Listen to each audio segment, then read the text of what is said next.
हिमाचल प्रदेश की राजधानी शिमला में ब्रिटिश काल के समय से बने आइस स्केटिंग रिंक में स्केटिंग चल रही है। आपको बता दें कि शिमला के लक्कड़ बाजार में ब्रिटिश काल से आइस स्केटिंग रिंक बना हुआ है।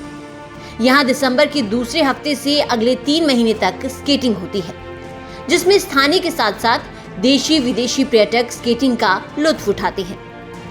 आइस स्केटिंग रिंक शिमला का इतिहास 1920 का है। आइस स्केटिंग रिंक को शुरू हुए 103 साल हो चुके हैं, लेकिन एक सदी का सफर तय कर चुकी शिमला की मशहूर ओपन आइस स्केटिंग रिंक का कल संकट में है।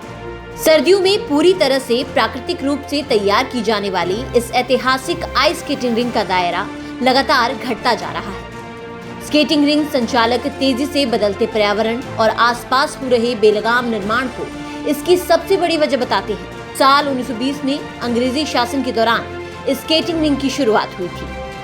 100 साल से ज्यादा का समय गुजर चुका है और हर सर्दियों के मौसम में यहाँ स्केटिंग की जाती रही है।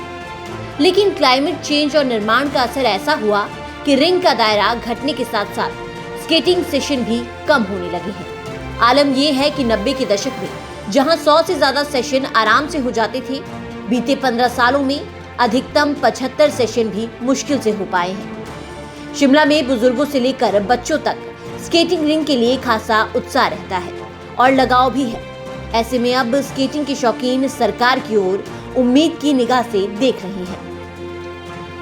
आने वाले जैसे जो चल रहा है अभी जो माहौल, उसके हिसाब से देखा जाए तो ये आने वाले दिनों में बहुत कम हो जाएगा, क्योंकि जमना आइस स्केटिंग को हम यहाँ नेचुरली जमाते हैं, पानी डालते हैं, समतल करते हैं ग्राउंड को, उसके बाद उसको पानी डाल के हम उसको प्रॉपरली तैयार करते हैं लोगों बच्चों के लिए। लेकिन अब आने वाले दिनों में जिस तरह से कंस्ट्रक्शन चल रही है हमारे आसपास भी, और पेड़ भी हमारे सारे ऊपर से आपने देखा होगा सब कट गए हैं। ऊपर रिवॉली का थिएटर होता था, वो भी अब ख़त्म हो गया है, जिसके कारण यहाँ पे थोड़ा सा धूप की और छाँव रहती थी, लेकिन अब पूरे ग्राउंड में धूप आती है। उसके कारण अब जो है वो जमना कम हो गया है। और कंस्ट्रक्शन जो आपने देखा होगा साइड पे अभी हमारे यहाँ कंस्ट्रक्शन हुई है HRTC वालों की और रोपवे की, उसका बड़ा फ़र्क पड़ा। उससे हमारा ग्राउंड छोटा भी हो गया है, थोड़ा सा भी वो भी कम हुआ है, क्योंकि अभी हम देखो शाम का सेशन दे ही नहीं पा रहे हैं। इस गर्मी के माहौल के अंदर हम शाम का सेशन ही नहीं दे पा रहे हैं। सुबह भी अगर हम दे पाते तो सुबह हम 1-1.5 घंटा दे पा रहे हैं। जहाँ कभी 2 घंटे 2.5 घंटे सुबह हम स्केटिंग करते थे, वो हम सुबह 1-1.5 घंटा दे पा रहे हैं। और शाम को हम अभी बिल्कुल नहीं दे पा रहे, क्योंकि गर्मी मौसम गर्म हो जाता है और आइस उस लायक रहती नहीं है शाम को। स्केटिंग करने पहुंचे लोगों का कहना है कि आइस स्केटिंग के खुलने का उन्हें साल भर बेसब्री से इंतजार रहता है। जैसे ही उन्हें स्केटिंग शुरू होने की जानकारी मिली तो वो स्केटिंग करने पहुंच गए। स्केटिंग करने पहुंचे लोगों का कहना है कि सर्दियों में शिमला में कोई भी एक्टिविटी करने के लिए नहीं होती। ऐसे में यहाँ पर आइस स्केटिंग करने आते हैं। स्केटिंग करते हुए यहाँ पर ठंड का एहसास नहीं होता। ये हमें पहले ही पता लग गया था, न्यूज़पेपर्स में आ गया था कि स्केटिंग स्टार्ट होने वाली है, तो तब से हमने यहाँ पे ज्वाइन कर ली थी। तो फिर यहाँ पे जैसे स्केटिंग होती है तो बहुत अच्छा लगता है, क्योंकि हम पूरे साल वेट करते हैं स्केटिंग का, और यहाँ पे हमें सब कुछ प्रोवाइड होता है, skates and all the facilities, ground वगैरह, और बता दिया जाता है कि कब स्केटिंग हो रही है, सुबह या शाम।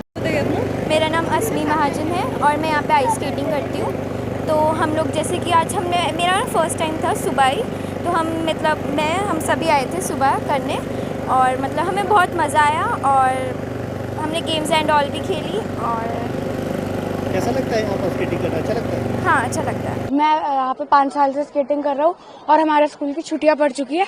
हम यहाँ पे बहुत मज़े करते हैं। यहाँ पे जब सेशन खत्म होता है तब हमारा जाने का मन नहीं करता। यहाँ पे सुबह और शाम दोनों होती है, लेकिन कभी कभार बादल की वजह से बर्फ़ खराब हो जाती है और उस दिन हमारा पूरा दिन खराब जाता है। यहाँ पे हर संडे रेसेस होती है और उन रेसेस में फेस्ट भी होता है, जिनमें मेडल्स मिलते हैं, अलग अलग फैंसी ड्रेस कंपटीशन भी होता है, और हमको यहाँ पे बहुत मजा आता है। हमारे स्कूल की छुट्टियां पड़ चुकी है।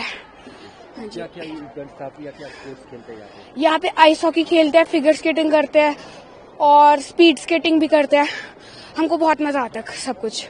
मैं आइस हॉकी खेलता हूँ और स्पीड स्केटिंग भी करता हूँ। गिरते हैं, इस पे डर भी लगता है? गिर गिर के तो सीखते हैं, चोट लगती है, लेकिन चोट लगने के बाद ही सीख पाते हैं हम। मजा आता है? बहुत मजा आता है। देश में ब्रिटिश काल के दौरान यहाँ टेनिस कोर्ट हुआ करता था। एक दिन रात के समय किसी व्यक्ति द्वारा यहाँ पानी फेंका गया और सुबह तक वो पानी जम गया। इससे अंग्रेजों को ये विचार आया कि यहाँ पर आइस स्केटिंग करवाई जा सकती है। इसके बाद ही 1920 में यहाँ आइस स्केटिंग रिंक तैयार किया गया और तब से लेकर आज तक यहाँ आइस स्केटिंग चल रही है।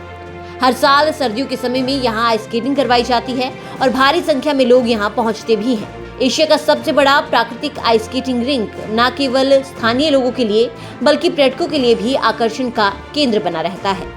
स्केटिंग क्लब को उम्मीद है कि आने वाले दिनों में और अधिक लोग स्केटिंग का आनंद लेने के लिए रिंक पर आएंगे, जिसके अनुरूप स्केटिंग सेशन भी बढ़ाए जाएंगे। शिमला से रेशमा कश्यप की report, daily post, Punjab, Haryana, Himachal.